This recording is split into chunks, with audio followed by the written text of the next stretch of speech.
Good morning. Good morning, Saturday, the 31st. Wow. Goodbye, May. Goodbye, May. How we doing, guys? Good to see you this morning. What is happening?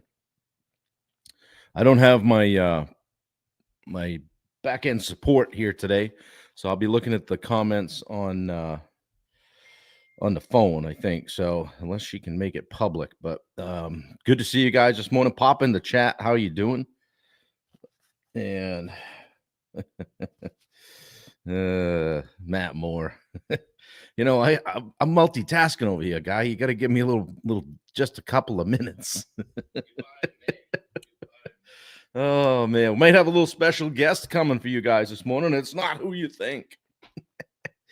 Here we are. Good morning, Wendy. Wendy's driving. She's on a mission, bringing some shoes to the wedding venue. Don't ask. Oh man, it's all good. It's all good. Glad we can do it. Luke McGee is here. Good to see you, my friend.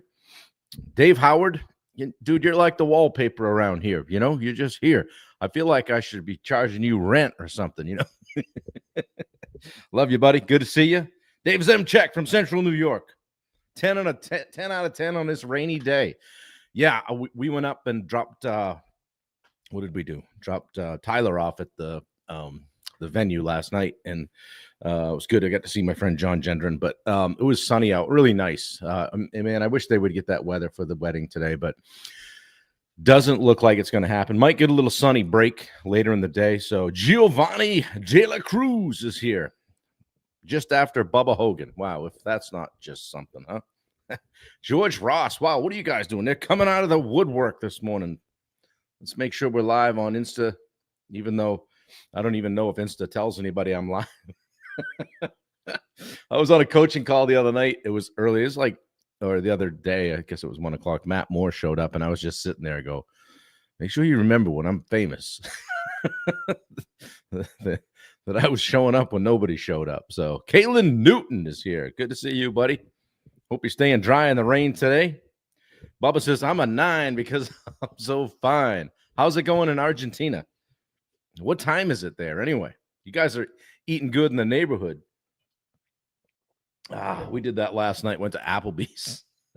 That was a mistake. An hour and a half to get an appetizer and a meal and get out the door. So usually it's quick. We get that blue hair special, because we're old. So I'll never forget. Matt Moore says. I just got an Insta Live notification. Well, that's good. So that's working anyway. So Bubba, hang tight. I got a special guest coming on. You might know him. 1 hour ahead of me. Okay, so that's not too bad. That's not too bad. So when Steve flies to Argentina and he acts like he's going to the gym on 2 hours of sleep and all that, that's just a bunch of crap, huh? We'll ask him. So, yeah, good morning, Josh Baker. Rachel is here. Good to see you. Yeah, Aaron Callie is here. Good to see you, Aaron. Good to see all you guys. This is fun.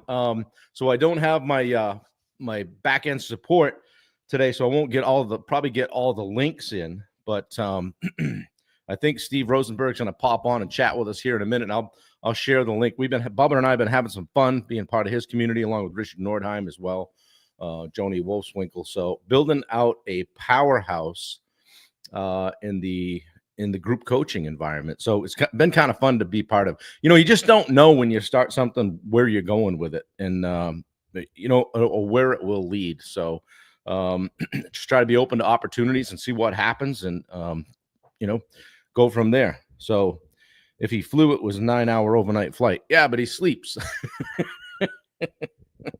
I'm just kidding. Rob Ward, good to see you, brother. You had a birthday recently, I think. Happy birthday. Good to see you.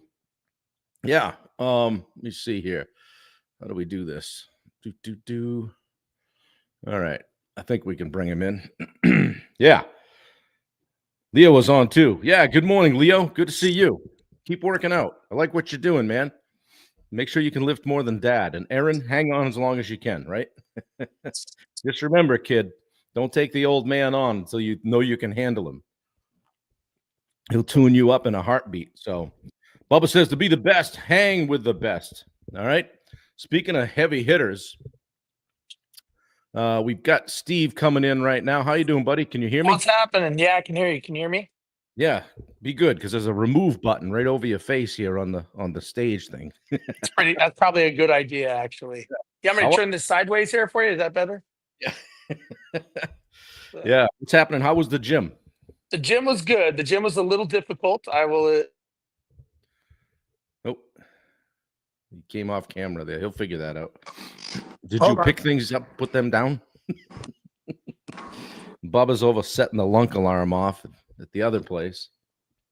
So, All right, I'm just gonna keep it this way. How's that better? that's fine. Well, I can hear you and see you, so we're good. Awesome. So, how are you? How are things? Are you in Houston? I am in Houston. I'm in Houston right now. I got in from where was I? I was in Munich, Germany, today, and Houston today. I'm heading to Dallas in a couple hours, in an hour. Yep, I'm no going kidding. to speak at a big old real estate event Cool. tomorrow. Nice. Well, that's good. And when's your next big trip overseas? Well, I'm going to go pick up our friend Bubba down in Buenos Aires in a couple days. So I'm heading down to BA. We're going to go. I'm not sure what he's doing, his tango or what he's doing, but I'm going to show him. I've been going down there for shit, man, 20 years. No kidding. So going down there to, I'll show him and the family around some places, some hole in the wall places that I know, some Good. cool spots that you pick up from traveling the world. So it'd be a good time. And then I'm actually flying the plane on the flight that he's coming home on. So I picked up the trip to bring him back home.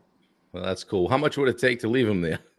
Well, I can either make him proud or I can make him very famous. I could do one or the other. That's right. No margin for error, right? Absolutely. Well, I appreciate you jumping on. We do this every once in a while, and every day I've got something prepared. To the topic of today, and I wanted to maybe just bang this around with you, and let you rip on it for a minute. Is the power of saying no. And when you're doing things and you're trying to get to the next level, or you're trying to level up personally or in business or whatever, you got to learn how to say no. Yeah, I guess I'll just toss it over to you, Stephen. Just try to get a feel for your take on that.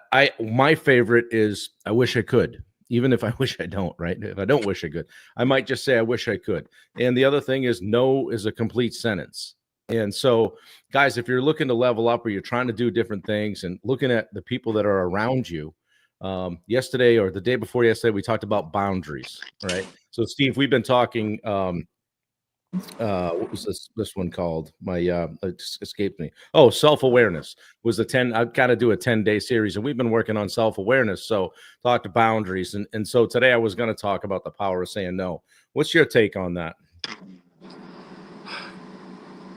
I've got a big take on it. Actually, it's shocker. Funny you say that. Here's the thing, Bob. Yeah. A lot of us want to be successful so bad. We want to say yes to everything because we don't want to miss an opportunity.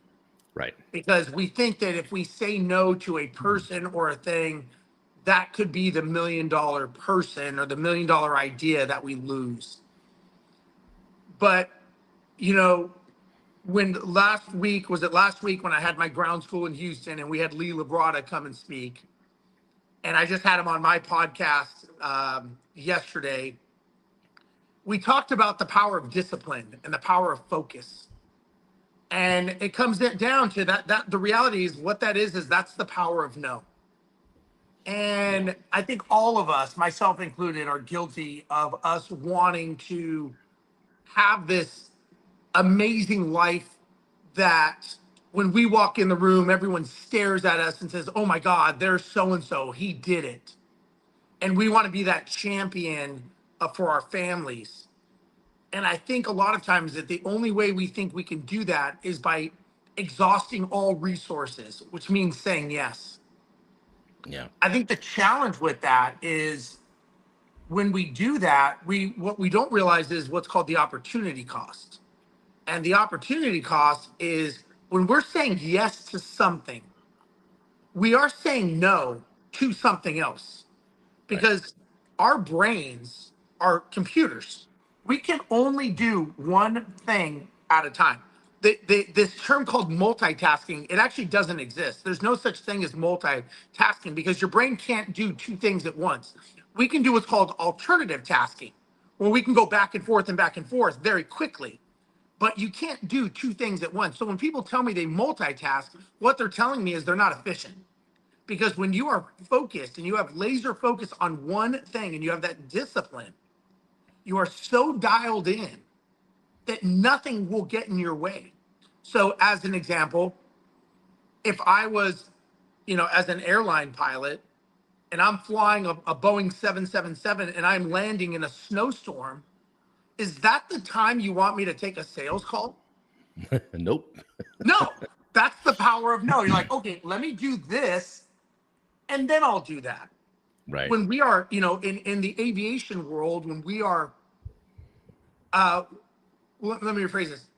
One of the things that happens as an airline pilot is whenever there's an accident or a crash or something happens, we go through that. And in classes, we will break down in training segments, they will actually break down the crash and they will walk through where the mistakes happened. Believe it or not, when a crash happens, 99% of the time is pilot error. It's not mechanical error. It's pilot error. Even if something mechanically failed, it's because the pilots did not handle the situation correctly once it Right. happened. It's like you don't pay us as pilots to fly the plane when things go right. You pay us to fly the plane when things go wrong. And you pay us for that discipline and that focus and going, fuck, I hope this guy was paying attention the day they taught engine failures en route. Like, I hope he wasn't texting and doing something else. You're assuming that I know. And I think that going back to the discipline, and if we were to relate that to people's businesses, they may say, well, Steve, my job is not life or death. Well, I disagree, because if you are working for your family to survive and to eat, now they're not going to die, but at some level, you are wasting your most valuable asset, which is your time. And so I think a lot of times what people don't realize is that power of discipline, the power of saying no, is so important. When I was building my business, and I was like probably 99% of the people on this call, I didn't know what the fuck I wanted. I didn't know what I didn't know. And I was just trying to do everything I could to survive, right? I was like that person in the pool that can't swim, so we just flail our arms around thinking that's going to keep us afloat. And all it does is tire you out and just take you to the bottom faster. That was me as an entrepreneur when I was first learning. And one of my mentors was sitting there with me, kind of laughing because my phone was just blowing up. I was just putting out problem after problem after problem. And I remember just like the look on that, he must have known, because the look on my face was like I was ready to just fucking eat my phone or throw it in the trash. And he's like, "You having a rough day?" I'm like, "Rough day?" I'm like, "I'm having a rough life, bro." I'm like, "This never ends." I'm like, "This never ends." And he goes, "It'll end when you allow it to end, when you force it to end." And I'm like, "What does that mean? I can't stop these calls from coming in." He goes, "Oh yeah, you can." I'm like, "Okay, please enlighten me." He goes, "Steve, do you know why you are having all these problems?" I'm like, "Fuck, I would love to hear it." He goes, "Because you allow it, because you brought it on yourself." I'm like, "Well, what do you mean?" He goes, "You think that being successful is saying yes to all these concepts, all these ideas." He goes, "All that does is feed your ego. It doesn't feed your wallet, and it doesn't feed your family." He goes, "You're just doing this because you want your ego stroked to make you think you're this big fucking entrepreneur." He goes, "That is not how successful people think." He goes, "You know how we think?" So I'm like, "I'd love to hear." He goes, "Let me put it this way." He goes, "When you go to the entrepreneurial buffet, You think that you want to take all these great ideas and put them on your plate. And then you're going to go back to your table and you're going to sort through all these ideas and you're going to find a good idea here and a good idea here, and a good relationship and a good affiliate. He goes, that's not how we work. He goes, the way successful people think, he goes, we walk up and down that buffet aisle and we say no to everything until it's a hell yes to one thing. And that's the only thing we put on our plate. And that is the only thing we focus on. He said, you have $1 million client walking past you every day. You just don't see them.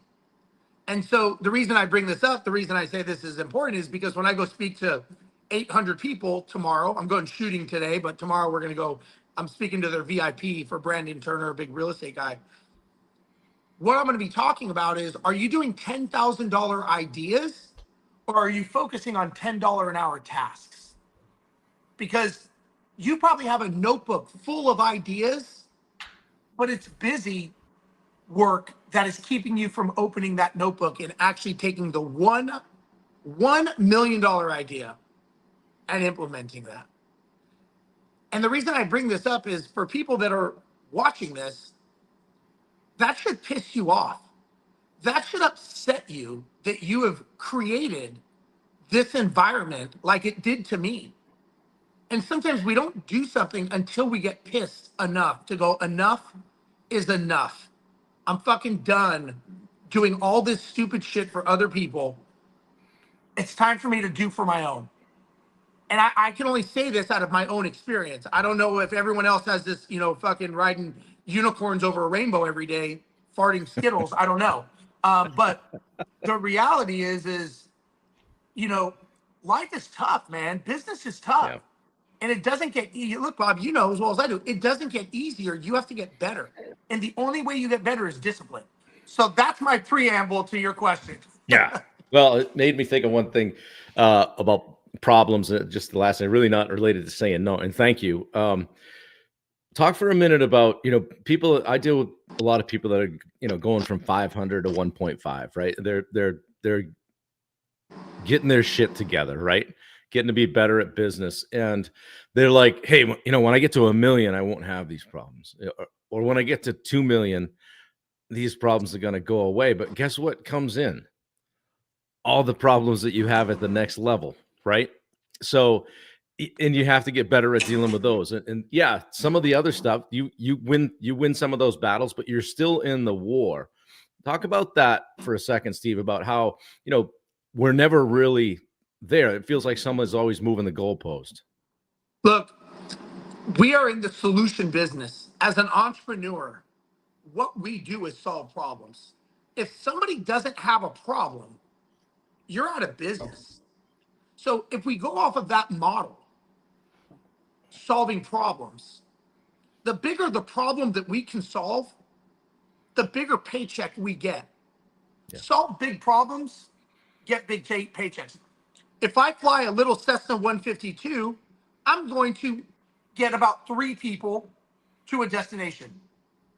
If I fly a Boeing 777, I'm going to get 380 people to the same destination.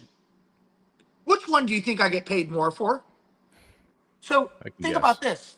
If you are in business, you are going to be busy, right? Here's the thing. Whether you succeed in life, whether you fail in life, you are going to be stressed. Business is stressful. Life is stressful.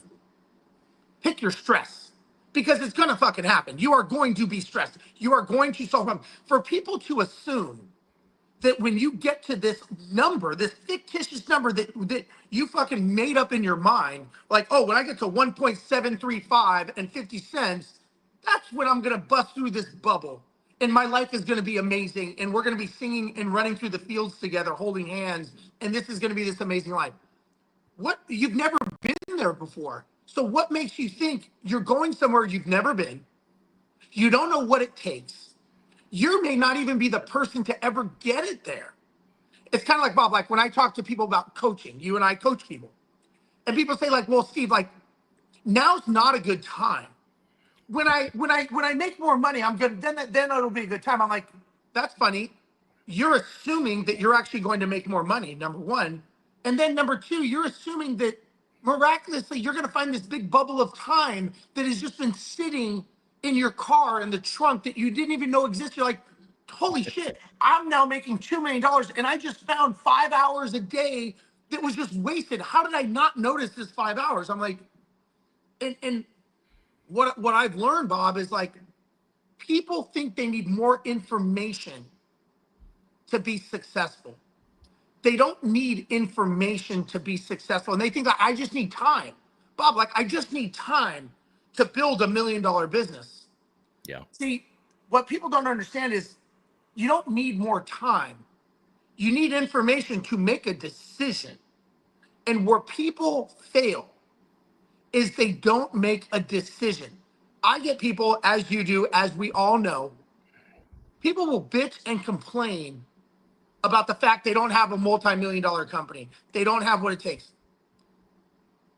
It takes a second to make a decision that enough is enough.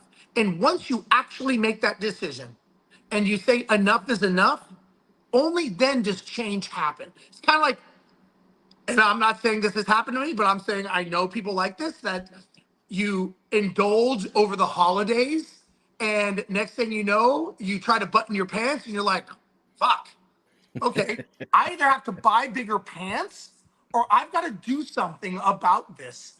And that is when you make the decision and you say enough is enough. Now, your habits will be what decide if you keep going to that gym or doing whatever. But think about it. People say like, oh, I need to do this, I need to do that. But something happens in their life that they actually make the decision. So the reason why people fail, it's not because they're not working hard. It's not because they're not trying. It's because they haven't made the decision to actually say enough is enough and quit with the bullshit of I need more time, I need this. If you would have known all this, you would be there already, but you don't. And so that's my thing to people is at some point, there are people that will help you get to where you want to go. Because if you knew how to do it, why aren't you there already? And that comes from discipline. It goes back to your first question of saying no. You're saying yes to all this stupid shit that feeds your ego, but you're not saying yes to the things that will actually make you successful and being around the people that actually want to see you succeed. Because Bob, you know as well as I do, there are people out there, they may be your friend to your face, they may even be fucking family to you, but they don't want to see you succeed, or I should say, they don't want to see you succeed more than them. Crabs in the bucket. Crabs in the bucket, brother. Yeah, no, good stuff. I had another question on the tip of my tongue that when you were talking, it reminded me of it. Give me 1 second.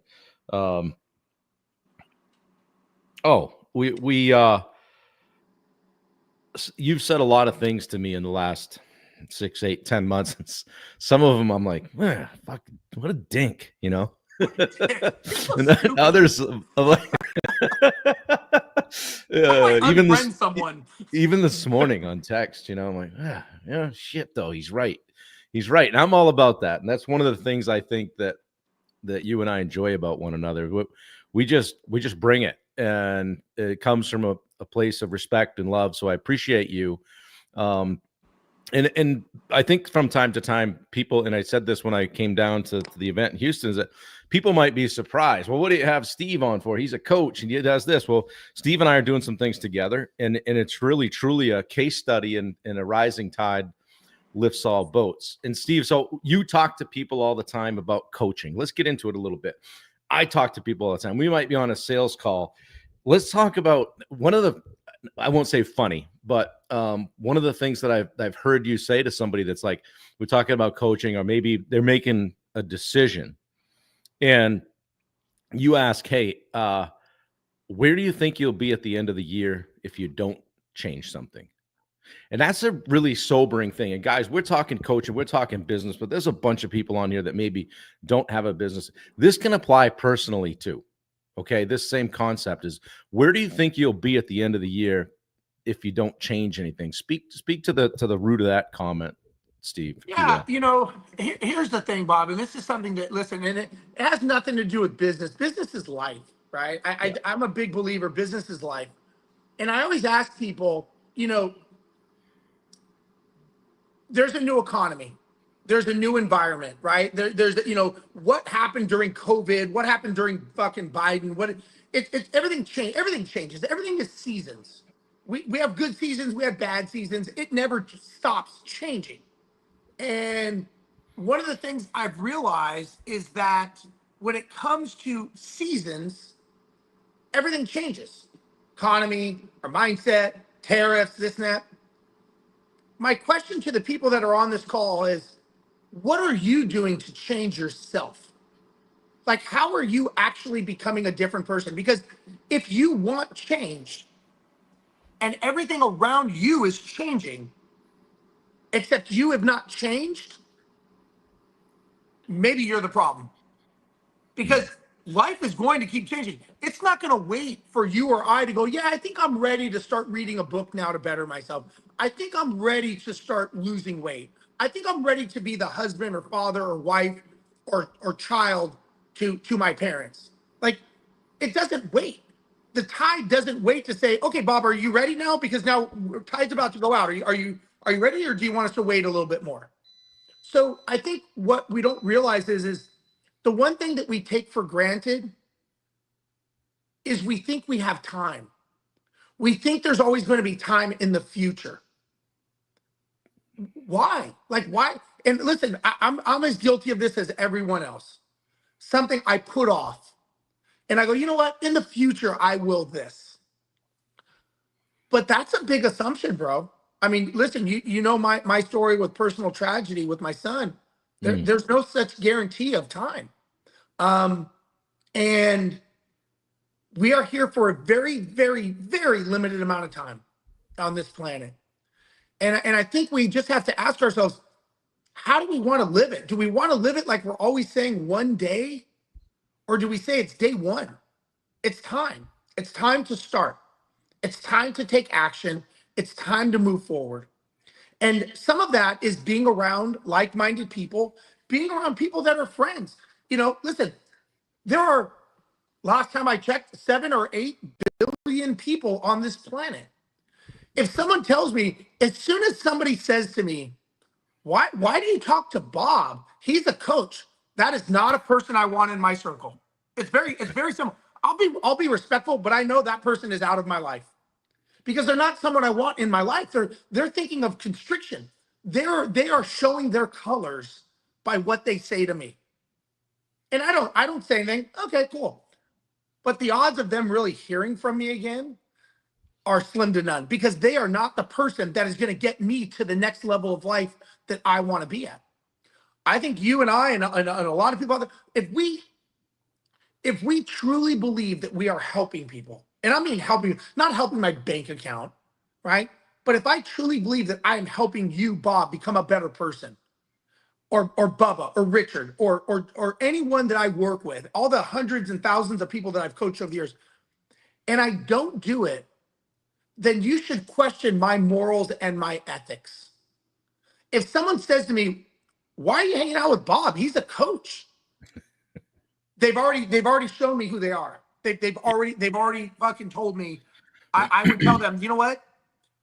You should never play poker because you just showed your hand without even realizing it. You gave me your tell.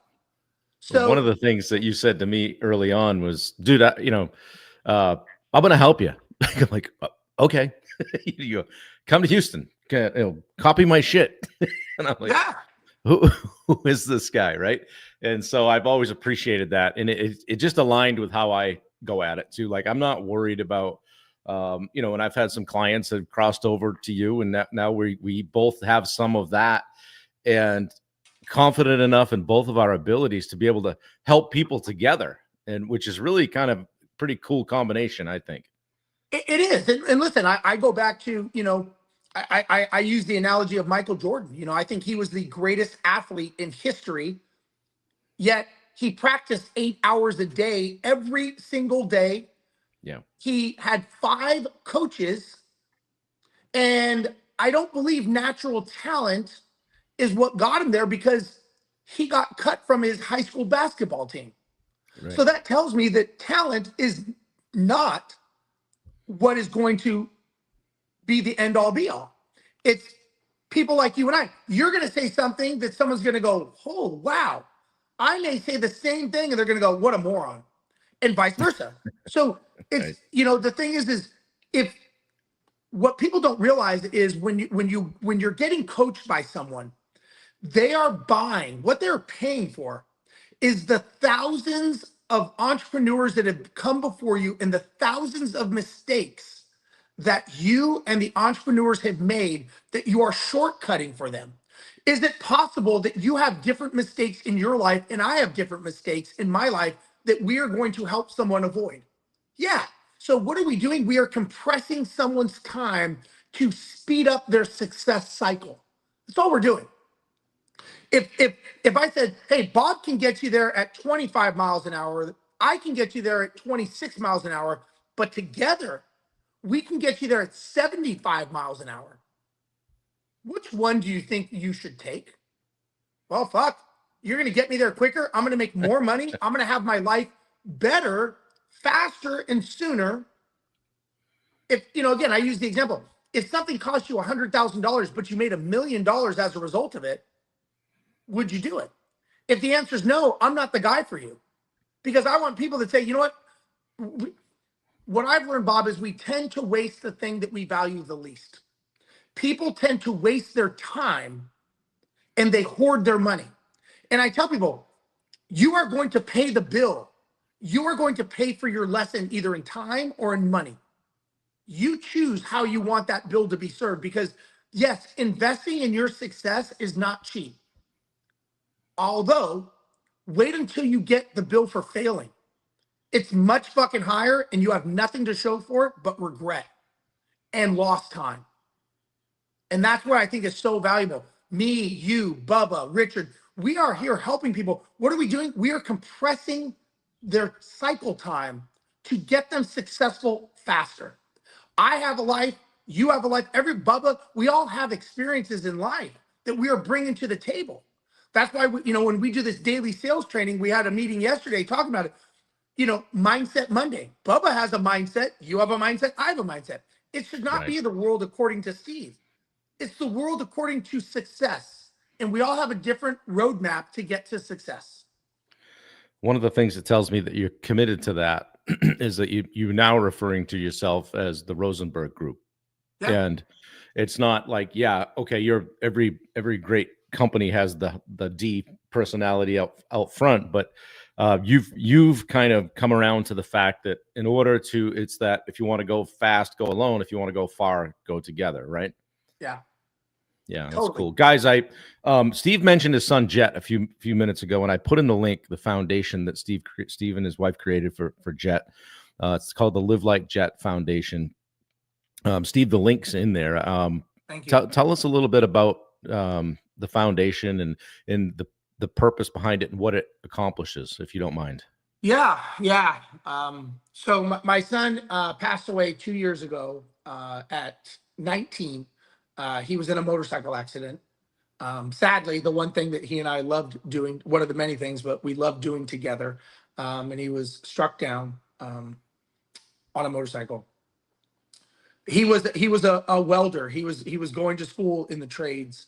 And when he passed away, we created a scholarship foundation called Live Like Jet.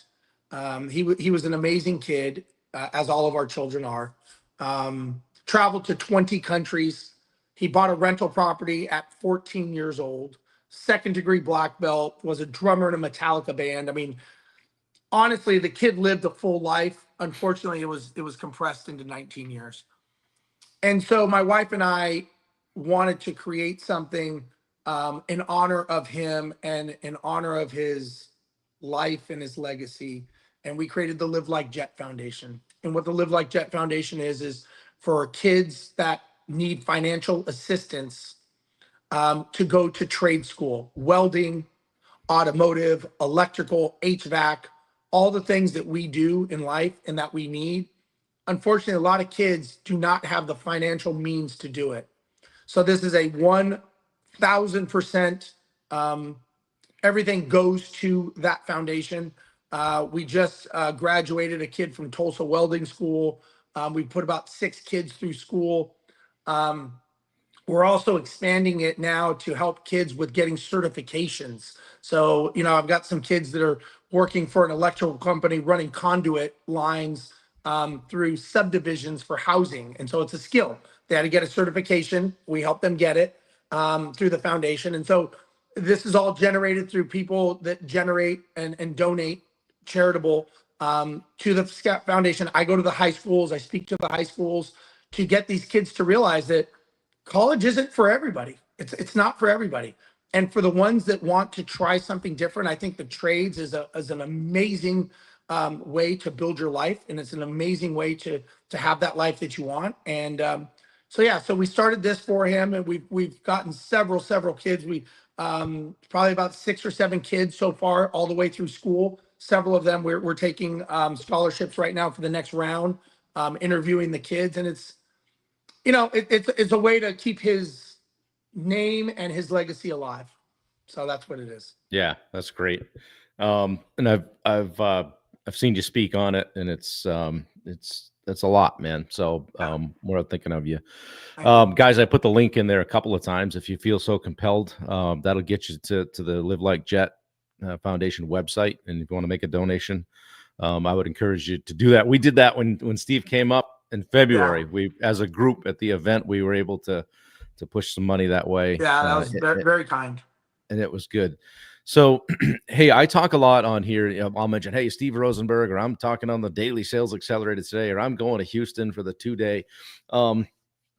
What's a great way to check you out and to see more of what you do? Is it coming to the monthly 2-day summit, 2-day takeoff? And if so, tell us a little bit more about that, if you don't mind. If you have time, we're going. Listen, I think it depends on where you're at in life and what you can do.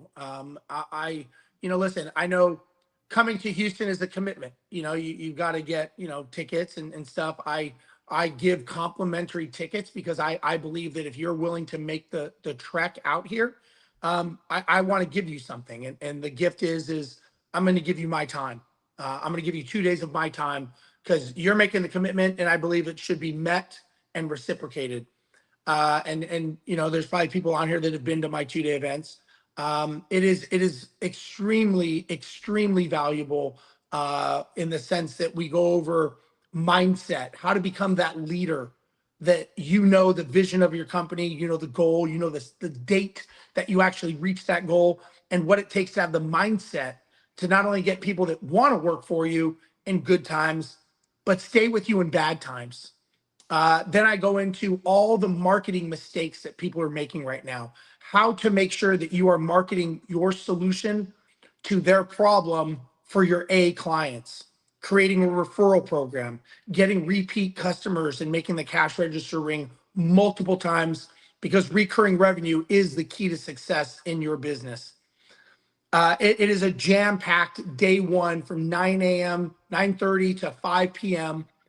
We do a happy hour after. I bring entrepreneurs that are local. Then day 2 is all about becoming a master communicator, understanding that everyone in this room, everyone on the planet is a salesperson. You are selling your spouse on where you want to go to dinner. You are selling your kids on cleaning their room. You are selling your customers on your product and your employees on your vision. You are either selling them or they are selling you, but somebody is getting sold in every conversation. And I go through the dynamics and the psychology on why people buy your product or why they don't. I go into DISC profiling, understanding the personality profiles and matching that to your target client so that you can make sure that your ads are dialed in specifically to the personality profile of the person. Then from there, I show how to do that with virtual assistants. I scaled my company with virtual assistants. 60% of my company was in Mexico. That wasn't by chance. I sold it to a $200 million venture capital backed company because I know how to grow and scale businesses. And then the last thing is I show you how to hire a rock star salesperson. I think the biggest challenge most people on this call have is they don't know how to get sales. They don't know how to make $1 million a month in sales. And it's not hard. It's not a matter of working harder. It's a matter of who you need to become to hire the right people to be on your team. And advertising, running the right ads, doing those things is a factor of that. So that's the 2-day event. It is, you will leave with a year's worth of information. You will leave with amazing amounts of connections and friendships. And this isn't a seminar. This is a workshop. I keep it between 20 and 30 people because this is engagement. This is you are working and networking, conversating, and it's very valuable. Now, for people that just say, "Hey, Steve, that's great. I can't get away."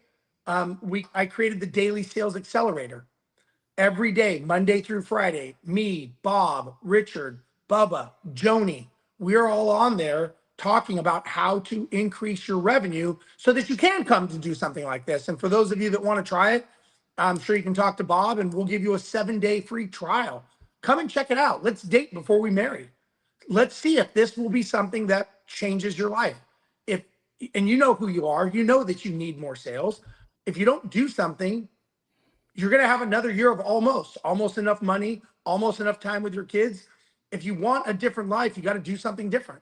And so that's what the Sales Accelerator is. And you guys are just doing an amazing job. I've had nothing but amazing feedback from everyone on there. And that's a testament to you guys, you, Bubba, Richard, Joni. I mean, it's amazing. So I thank you for that. Yeah, thanks. We all appreciate the opportunity. It helps me work on my chops a little bit in speaking, and so when I get up on stage, I'm even more comfortable and just doing the work. It doesn't the capabilities they don't fall out of the sky, guys. And if you haven't ever worked on your sales game, if you don't start, then you're just gonna get what you've always gotten, right? And I didn't realize until several years ago that you really even could do that. You just kind of showed up and just did a bunch of chest beating and hope people just bought your shit, right? And now there's a real science to it. And I cringe when I think back to some of the opportunities I probably missed because I didn't shut my mouth and just say, how can I help you the most? Or listen and try to dig into what why they're doing the project or why they want to buy a certain thing. So we talk about all of those things. We talk about word tracks. We just absolutely pound it into people that you have a choice of how you show up. Even to the point where, like, smile before you get out of the truck, right? Or smile before you pick up the phone. Little things that can help you, make someone decide to, hey, I'm going to go get 3 prices. Well, you know what? I kind of like how this conversation went. What's it going to take to move forward with you? So anyway, Steve, this has been a blast. What else would you like people to know while you're here? Man, listen, I think I hope everybody walks away from this conversation thinking, what could I do different? I don't think we want to be better. I don't think better is, when you're better, you're just a commodity. But how could you be different? What is it that you could do in your life? And listen, it could be with your family. It could be like, you know what, fuck it. I'm going to go to the park today and just put my phone down and talk to my kids. I'm just going to be present. And again, I tell people, because tomorrow's not promised. There's no guarantee you're going to make money. There's no guarantee that you'll be alive. There's no guarantee that your spouse and your children will be around. And I know it doesn't sound pleasant to say, but I have experienced that. And I tell people that if you ever get a knock on the door at 10:30 p.m. at night, like I did, everything that you thought was normal and you thought was coming is not. And so, yes, we have to do something different to have a different result. So if you want to change, then change. If you want a better life, then just do it. Quit talking about it, quit bitching, quit complaining, take action and just do it. And you'd be shocked at how easy it actually is to just say enough is enough. So that's my advice. Yeah. Thanks, man. I appreciate it. And I didn't get a knock on the door, but I did get a phone call at 11:30 one night. Yeah, and fortunately it was from Bailey, and it gives me goosebumps to even say it. I said, Dad, I'm okay. And I'm like, okay, I don't give a shit what the rest of it is, but yeah, the rest of it was a totaled car and a drunk driver and I-35 and Galveston or whatever. And I'm like, holy shit. And so yeah, guys, tomorrow's not promised. And I always ask the question, if you're thinking about doing something, what would have to happen? What would have to happen for you to get out of your own way, to reach out and get some help? Like Steve said, Michael Jordan had 5 coaches. So don't be afraid to reach out for some help. I know Steve would talk to you every single day. I don't know if we got the link in here today. All you have to do is go back to another one and find my free 30-minute strategy call link. I'm always doing that. I did 3 of those this week. And it's not, I'm not going to get on there and pitch you coaching, but if you want to know about it, hit me up. We'll talk about it.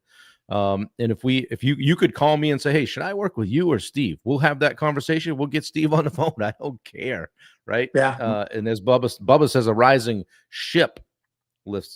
tide lifts all ships, not boats. Okay. So he want to make sure you can get more people in a ship. You only get 3 people on boats. So, anyway, good stuff. Yeah. We're having a blast. I'm looking forward to seeing you for the June 9th and 10th, guys. If you're thinking about going to Houston, come down. I'll sit with you. So we'll hang out, show you what it's all about. I'll be down there a bunch. So it's kind of cool. It's funny how things work out because Bailey's in Dallas, so I'm always looking for a way to get out there and see her or get her back here. So it works out pretty well. So we had her on yesterday. I dug her right out of bed after flying all day on, well, what today is, Saturday. She flew on Thursday and I dug her out of bed and got her. I said, you got to come down. People want to hear about your social media and your digital media stuff. So yeah, 2 days of special guests. So anyway, Steve, I'll talk with you in a little bit. Guys, I appreciate it. This has been what I affectionately refer to as Live 365, day 156, I think, in a row, modeling that consistency and just doing the thing. So guys, if you enjoyed it, please consider grabbing that Live Like Jet Foundation link. Make a donation. It doesn't have to be huge. And also please share it out. Okay. I dare you to share it out and say, hey, I was listening to these 2 clowns today, and they actually said a couple of things that resonated with me. But please share it out. It's how we build the community. We're building a movement, and I appreciate you guys all being part of it. So guys, peace out. Go have a great day. Make somebody's day. All right. We'll talk to you soon. Take care. See ya. Bye-bye. See ya.